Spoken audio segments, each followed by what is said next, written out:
Candidates, please get ready for the passage.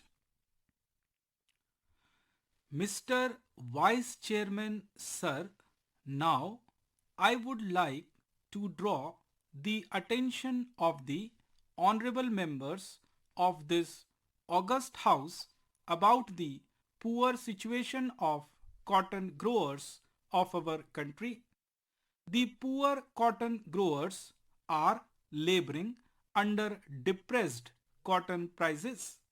The farmers are forced to distress sale of their produce and at the same time helps subsidize the handloom weavers. What does the government propose to do to overcome such a situation? The Indian cotton producing farmer is as poor as the manual laborer. I am putting this question and I want the government's reaction thereto. They are not getting remunerative price for their produce due to which they are moving towards other crops. The government is not paying attention to their plight and they are left to ruin. While replying to a similar question in this house, the Honorable Minister said that the government's price policy for agricultural produce seek to ensure remunerative prices to growers for their produce with a view to encouraging higher investment and production as well as safeguarding the interests of consumers by making available supplies at reasonable prices. The cost of cultivation and production of cotton is very high. These costs include the real factors of production and include all actual expenses in cash and kind incurred by the farmer like rent paid on leased land, value of family labor, depreciation on farm implements and other miscellaneous expenses.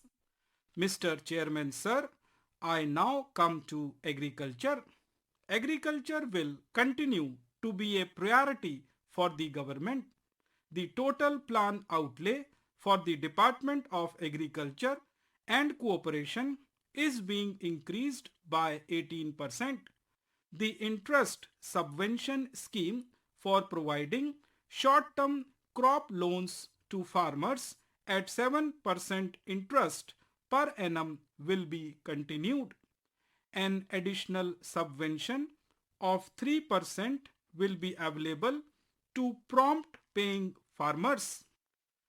In addition, the same interest subvention on post-harvest loans up to 6 months against negotiable warehouse receipt will also be available.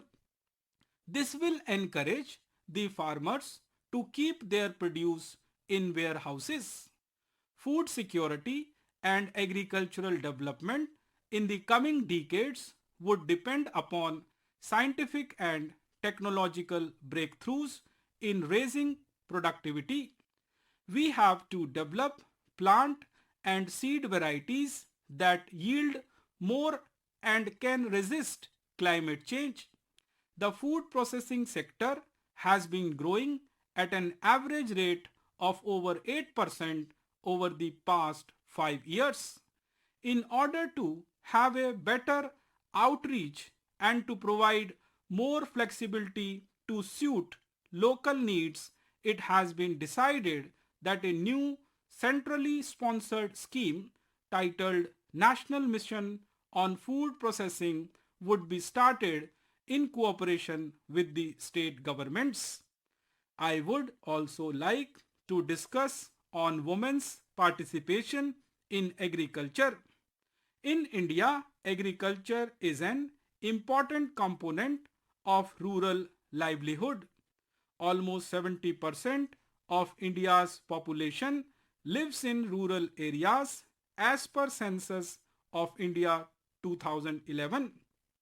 Women play a pivotal role in all agricultural activities from planting to harvesting to post-harvest operations and in other allied sectors. Women's involvement in agriculture is complex and diverse. Unlike their male counterpart, women are involved in a wide range of activities in agriculture as well as at home.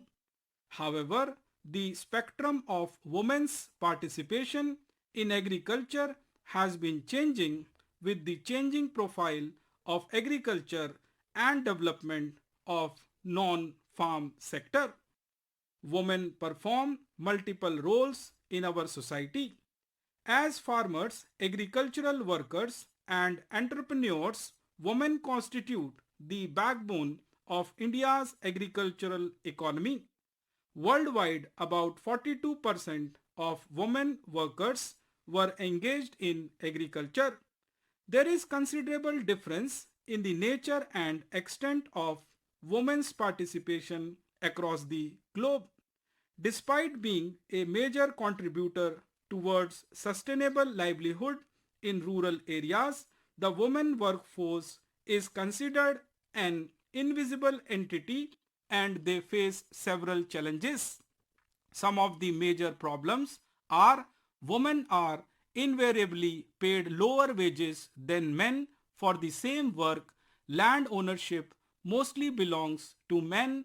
They have negligible role in decision making, including various aspects of farming.